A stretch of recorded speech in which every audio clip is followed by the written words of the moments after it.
Good morning. कल actually class 8 के लिए चल रहा था। क्लास 8 के लिए था सब्जेक्ट साइंस, टॉपिक फ्रिक्शन।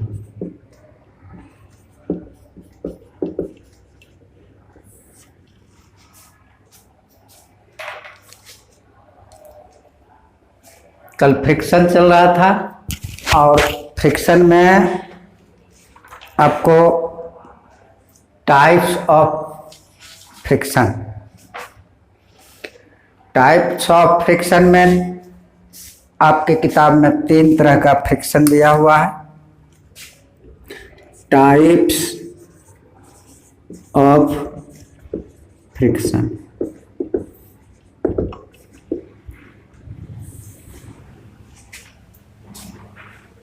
कल हम लोग पढ़ चुके थे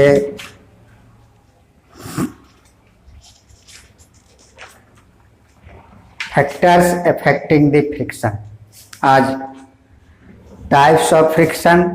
3 types of friction are below. पहला है स्टैटिक फ्रिक्शन, दूसरा है स्लाइडिंग फ्रिक्शन, तीसरा है रोलिंग फ्रिक्शन।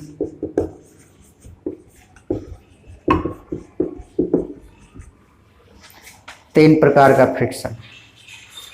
तो तीनों प्रकार के फ्रिक्शन को हम लोग समझ लें। स्टैटिक फ्रिक्शन एक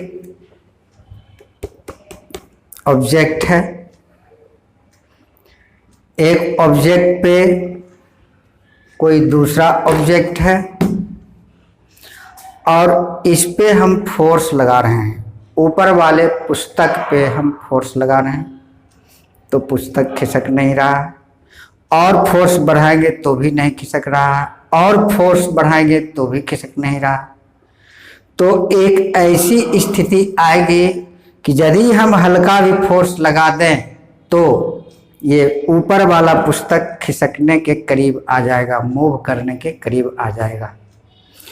उस समय जो कांटेक्ट सरफेसेस के बीच एक फ्रिक्शन होता है उसको कहते हैं काइनेटिक फ्रिक्शन, उसी को कहते हैं स्टैटिक फ्रिक्शन, और उसी को लिमिटिंग फ्रिक्शन भी कहा जाता है।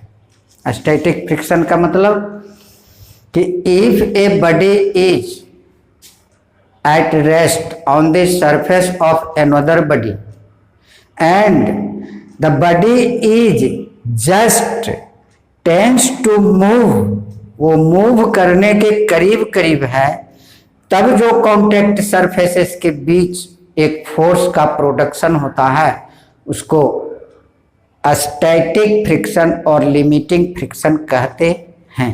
और ये फ्रिक्शन सबसे ज़्यादा होता है, काफ़ी ज़्यादा होता है। तो एक हुआ स्टैटिक फ्रिक्शन। स्टैटिक फ्रिक्शन को फिर से समझ लें कि एक ऑब्जेक्ट दूसरे ऑब्जेक्ट पे रखा हुआ है,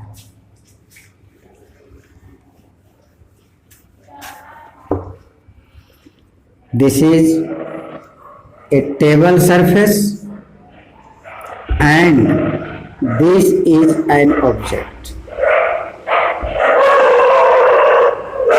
एट रेस्ट में, और एक फोर्स इस पे लग रहा है डायरेक्शन में। तो एक फोर्स जो लगा तो ये नहीं खिसक रहा है, इस फोर्स का अमाउंट और बढ़ा दिए तो भी नहीं खिसक रहा है, और बढ़ा दिए तो भी नहीं खिसक रहा है, और बढ़ाते बढ़ाते एक ऐसी स्थिति आएगी कि हल्का सा भी फोर्स यहाँ पे बढ़ा दें इस ऑब्जेक्ट पे तो ये खिसकने के करीब आ जाएगा, लेकिन खिसकता नहीं है। उस अवस्था में जो कांटेक्ट सरफेसेस के बीच जो फ्रिक्शनल फोर्स होगा वो स्टैटिक फ्रिक्शन या लिमिटिंग फ्रिक्शन कहलाता है। ये फ्रिक्शन सबसे ज़्यादा होता है, ये लिमिटिंग फ्रिक्शन। तो यहाँ पर फिर एक क्वेश्चन आ जाएगा आपको, था स्टैटिक फ्रिक्शन, स्टैटिक फ्रिक्शन पर क्वेश्चन पहला, what do you mean by the static friction?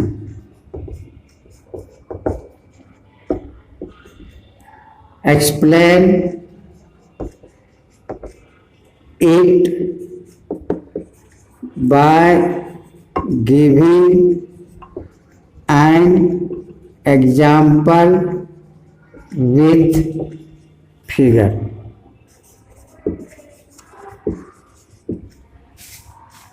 Static friction, फिर से बोल देता हूँ, that friction which is produced between the contact surfaces when the body is at rest and the body is just to move on the surface.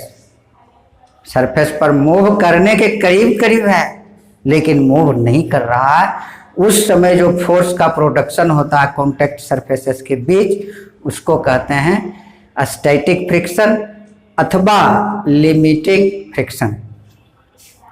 ये तो इसको आप एक उदाहरण ले लेंगे कि ये टेबल है या कोई ऑब्जेक्ट है और इसके सरफेस पर दूसरा ऑब्जेक्ट रखा हुआ है और यहाँ पर फोर्स लगा जिसके कारण ये नहीं खिसका, और फोर्स बढ़ा दिए फिर भी नहीं खिसका, और फोर्स बढ़ा दिए फिर भी नहीं खिसका। लेकिन एक ऐसी स्थिति आती है जबकि थोड़ा सा भी फोर्स बढ़ा दें इस ऑब्जेक्ट पे तो ये खिसकने लगेगा, लेकिन खिसकता नहीं। उस समय जो कॉन्टैक्ट सरफेसेस के बीच फोर्स का प्रोडक्शन होगा अपोजिट डायरेक्शन में, वो कहलाएगा स्टैटिक फ्रिक्शन या लिमिटिंग फ्रिक्शन। इस डायरेक्शन में अपोजिट काम करेगा, स्टैटिक फ्रिक्शन। एफ, ये एक हुआ। दूसरा है आपको स्लाइडिंग फ्रिक्शन। स्लाइडिंग फ्रिक्शन में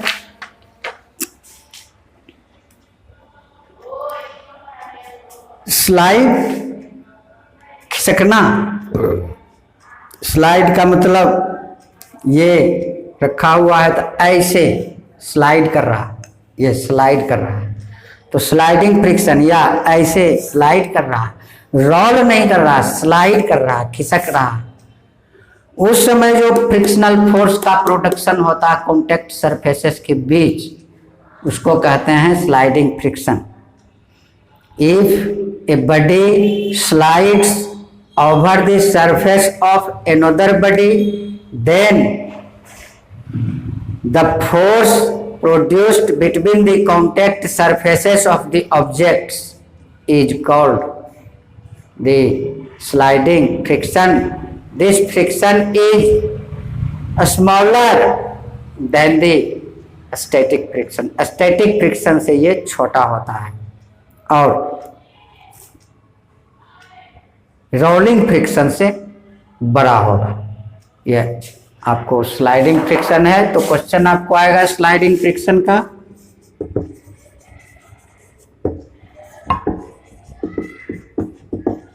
स्लाइडिंग फ्रिक्शन से question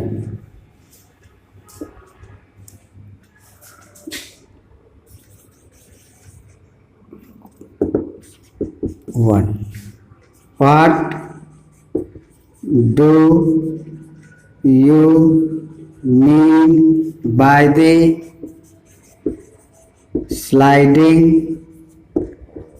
friction? Explain it by giving an example with figure, figure के साथ। और बुक है NCERT क्लास 8। आगे है रोलिंग फ्रिक्शन। स्लाइडिंग फ्रिक्शन में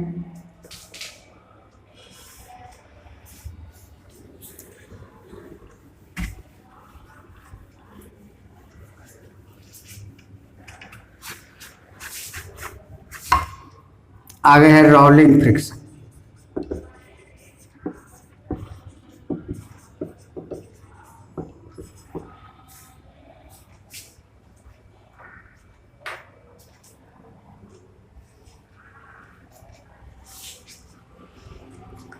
रोलिंग फ्रिक्शन में रोल करना, रोल का मतलब ये रोल कर रहा है, role लुढ़कना। When a body rolls over the surface of another body, then the force produced between the contact surface that opposes the motion of the object is called rolling friction.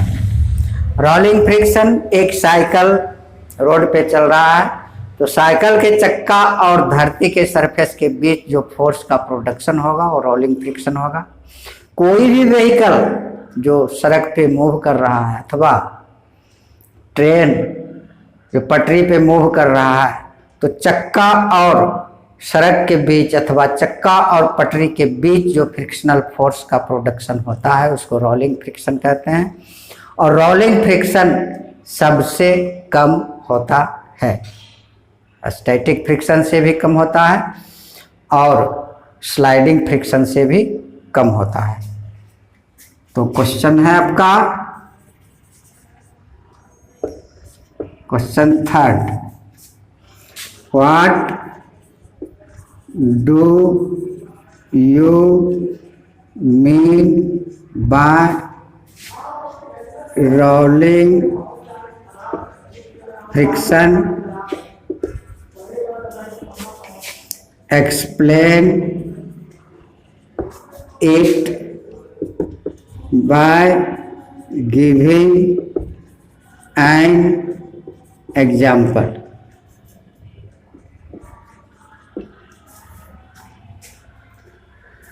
Rolling friction, तो rolling friction का use है बहुत ज़्यादा। Rolling friction का use of rolling friction,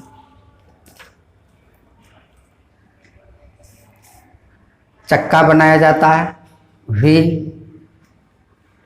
wheels are used to move the vehicles.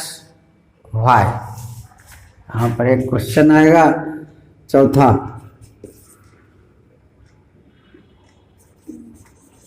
Wheels are used to move a vehicle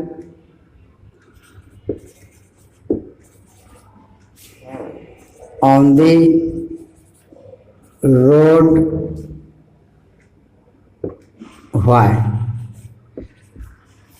चक्का का use क्यों किया जाता है व्हीकल में, साइकिल में, बस में, ट्रक में, ट्रेन में, जहाज में? जब रोड पर जहाज भी मूव करता है तो चक्का पर ही चलता है। तो ये चक्का का यूज क्यों किया जाता है? क्योंकि चक्का और ज़मीन के सरफेस के बीच जो फ्रिक्शनल फोर्स का प्रोडक्शन होता है वो काफ़ी कम होता है और ये रोकता कम है, जिसके कारण चक्का का यूज किया जाता है और आसानी से व्हीकल मूव करता है।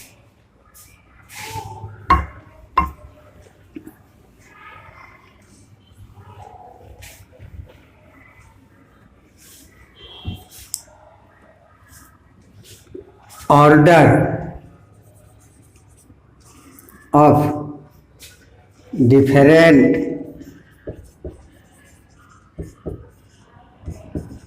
types of frictions. Order means a static friction सबसे ज़्यादा होगा, से कम होगा स्लाइडिंग फ्रिक्शन, और इससे भी कम होगा रोलिंग फ्रिक्शन। रोलिंग फ्रिक्शन सबसे कम है। तो इसमें किताब NCERT है आपको पढ़ना, टाइप्स ऑफ फ्रिक्शन, और फ्रिक्शन का कुछ व्यवहारिक यूज पर विचार करेंगे हम बाद में।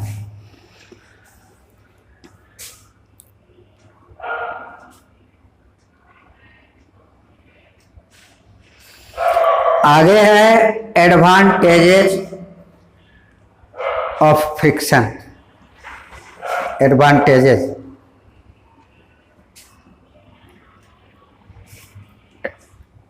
अगला टॉपिक आ रहा है आपका एडवांटेजेस ऑफ फ्रिक्शन।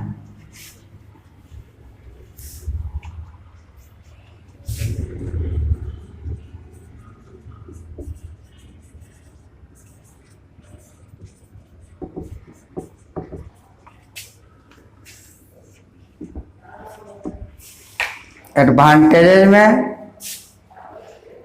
पहला पॉइंट है friction enables us to walk without slipping. पहला पॉइंट है फ्रिक्शन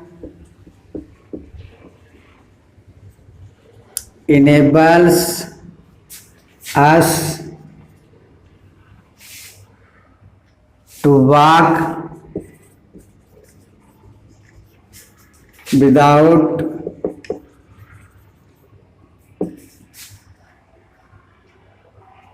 स्लीपिंग।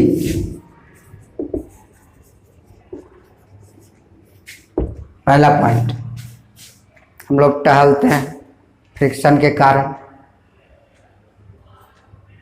जब चप्पल या जूता जब पहनते हैं तो जूता या चप्पल के बीच, चप्पल और जमीन के बीच फ्रिक्शन होता है, और फ्रिक्शन हमारे मोशन के डायरेक्शन के अपोजिट चलता है, जिसके कारण हम मूव करते हैं।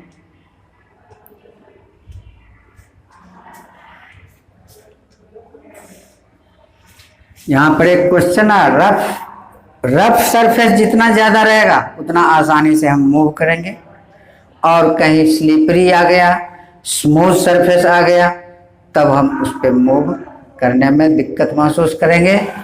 तो यहाँ पर एक क्वेश्चन आ रहा है, क्वेश्चन पर बाद में विचार करेंगे हम कि स्लिपरी जमीन पे चलना कठिन है क्योंकि वहाँ पर फ्रिक्शन नहीं है। आईसी रोड पे चलना कठिन है क्योंकि वहाँ पर फ्रिक्शन नहीं है।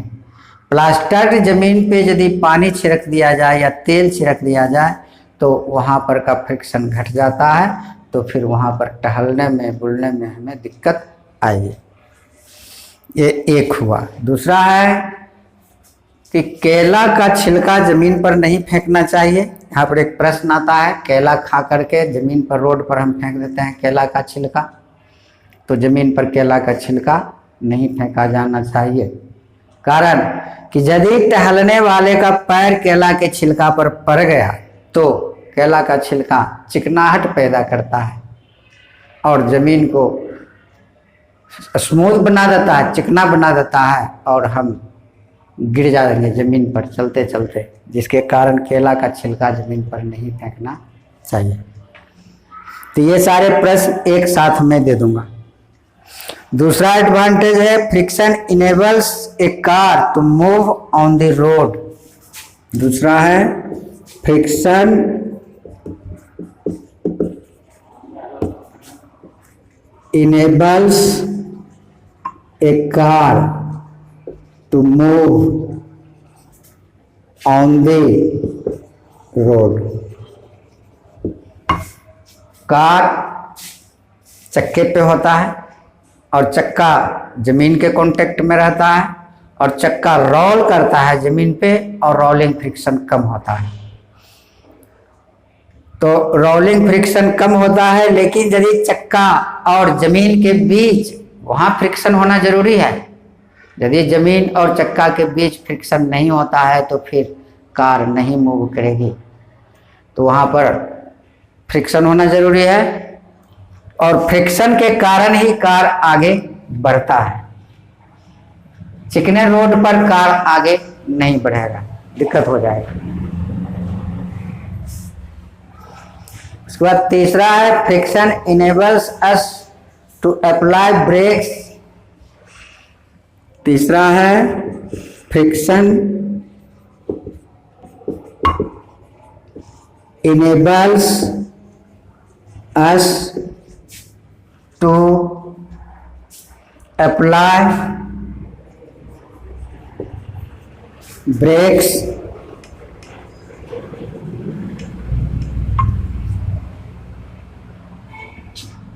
to stop a vehicle।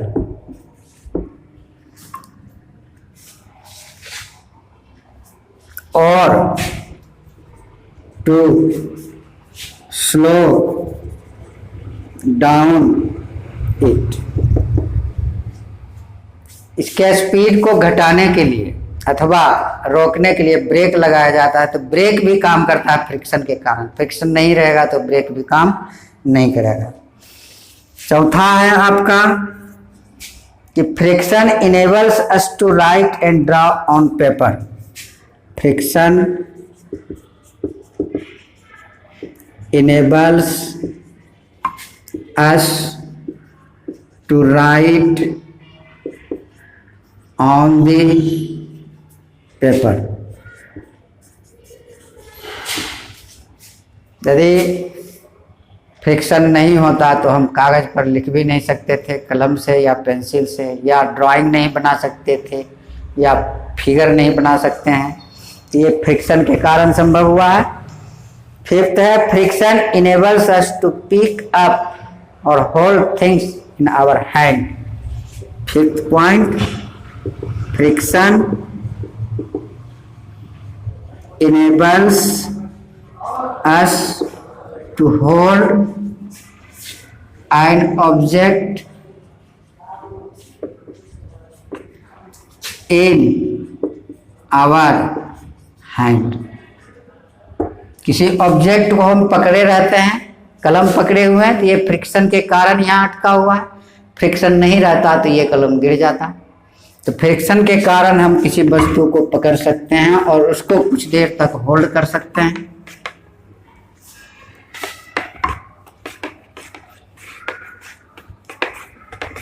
Six,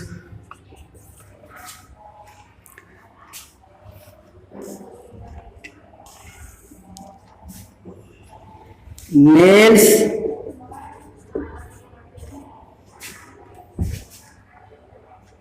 can be fixed in a wall due to friction। कांटे हम ठोकते हैं तो फ्रिक्शन के कारण ही वहाँ टिका हुआ रहता है। कांटे ठोक करके हम छोड़ देते हैं, उस पर कपड़ा टांग देते हैं, उस पर कुछ बोझ टांग देते हैं कांटे के सहारे।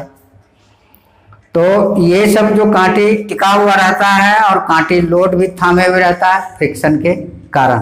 फ्रिक्शन नहीं रहता तो कांटे भी नीचे गिर जाता और सामान भी नीचे गिर जाता। उसके बाद है friction enables us to light a match stick. 7, friction enables us to light a match stick। Match stick, माचिस की तिल्ली जलाने के लिए उसको रगड़ना पड़ता है। जब रगड़ते हैं तो फ्रिक्शन, और फ्रिक्शन एक चीज और देता है, हीट का प्रोडक्शन भी करता है। फ्रिक्शन फ्रिक्शन जहाँ हो रहा है तो वहाँ हीट का प्रोडक्शन हो रहा है। आप अपने तलहथी को रगड़ करके देखिए तो तलहथी गर्म हो जाएगा, दोनों तलहथी गर्म हो जाएगा। क्यों? कि फ्रिक्शन के कारण हीट का प्रोडक्शन होता है। माचिस की तिल्ली को जब हम यहाँ रगड़ते हैं तो हीट का प्रोडक्शन होता है, और माचिस के तिल्ली पर एक सबस्टांस होता है केमिकल, उसका इग्निशन टेम्परेचर काफ़ी कम होता है, और इग्निशन टेम्परेचर कम होने के कारण और फ्रिक्शन के कारण हीट का प्रोडक्शन होता है, तो कांटे का जो केमिकल होता है उसमें आग लग जाती है और वो जलने लगता है। ये फ्रिक्शन के कारण होता है। आगे है friction enables us to cut wood with a saw. 8 है friction enables us to cut wood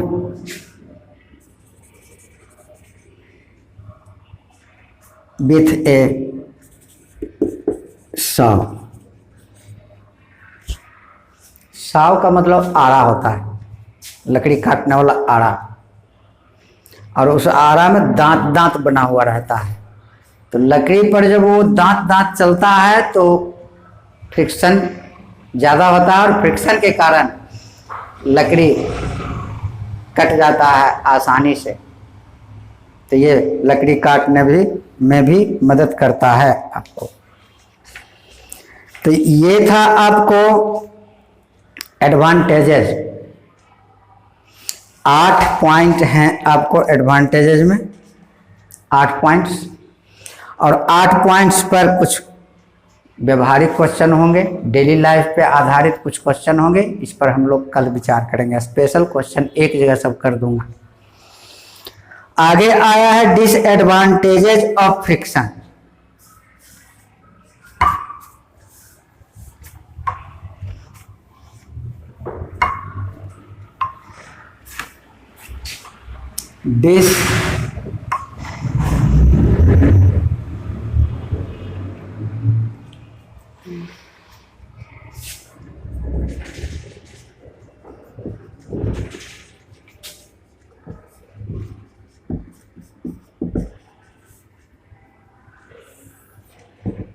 वो तो लाभ था, advantages.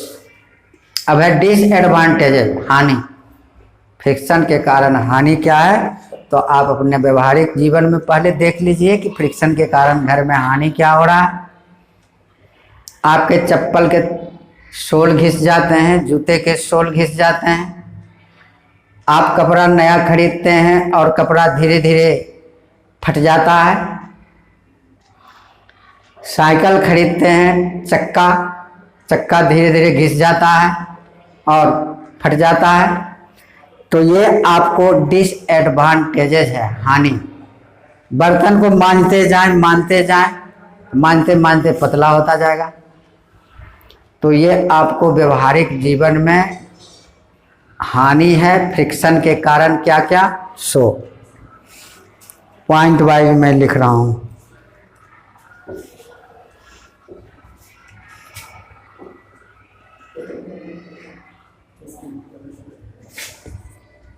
Friction wears away our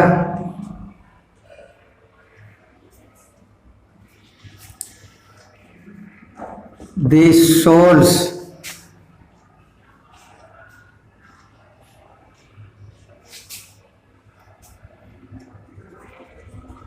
of our shoes।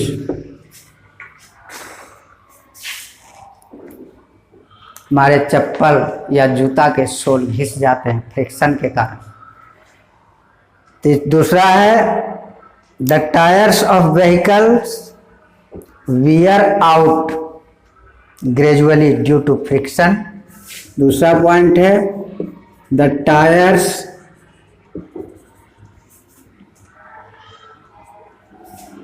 Of vehicles wear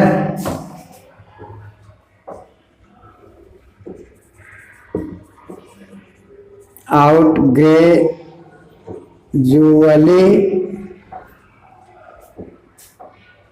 due to friction।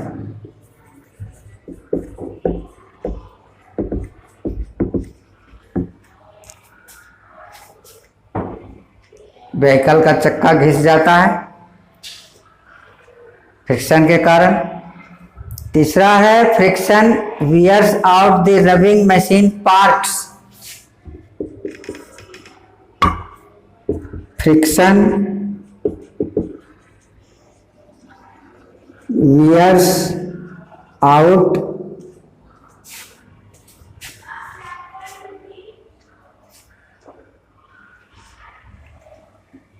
The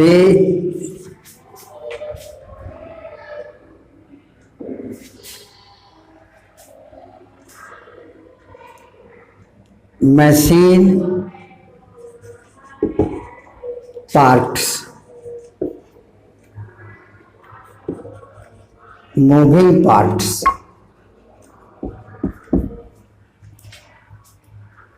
machine चल रहा है और जो पार्ट मशीन का मूव कर रहा है वो धीरे धीरे फ्रिक्शन के कारण वो पतला होता जाता है, घिसता जाता है। वो पार्ट जो मूव कर रहा है मशीन में वो घिस जाता है। साइकिल में बॉल बियरिंग है चक्का के अंदर सेंटर पर, वो फ्रिक्शन होते होते बॉल बियरिंग घिस जाता है, बॉल बियरिंग समाप्त हो जाता है, उसको बदलना पड़ता है। आगे है friction wears out the brakes pads of vehicles gradually. चौथा पॉइंट है आपका friction wears out the brake pads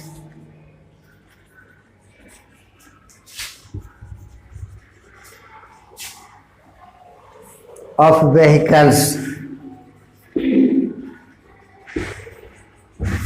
gradually।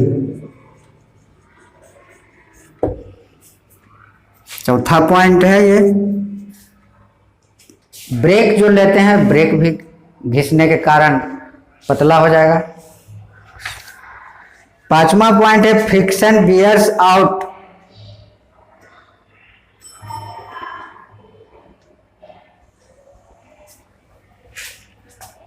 Friction wears out steps of staircases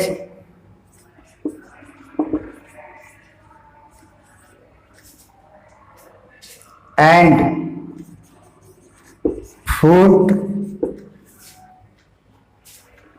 over bridge।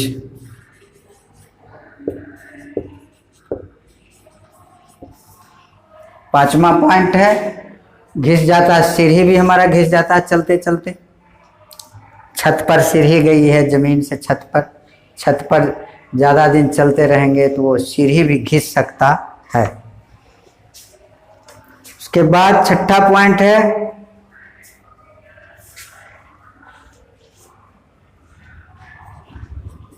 Friction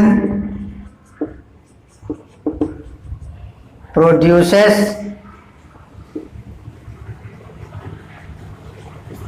heat which can damage the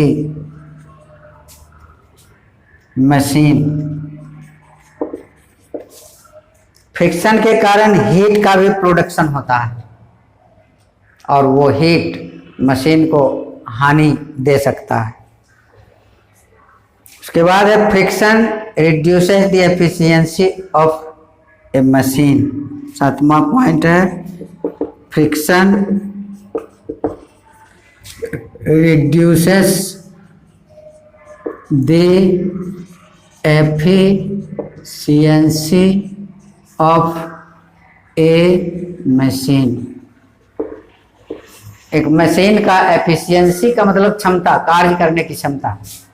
friction के कारण machine के कार्य करने की क्षमता भी घटती है। आठवां पॉइंट है friction slow down the motion of a body. Friction ज़्यादा होगा तो बॉडी का मोशन भी घटेगा। तो ये आपको डिसएडवांटेजेस था। एडवांटेजेस और डिसएडवांटेजेस पे हम लोग कल बात कर लेंगे क्वेश्चन पर, व्यवहारिक क्वेश्चन पे। और आगे आपको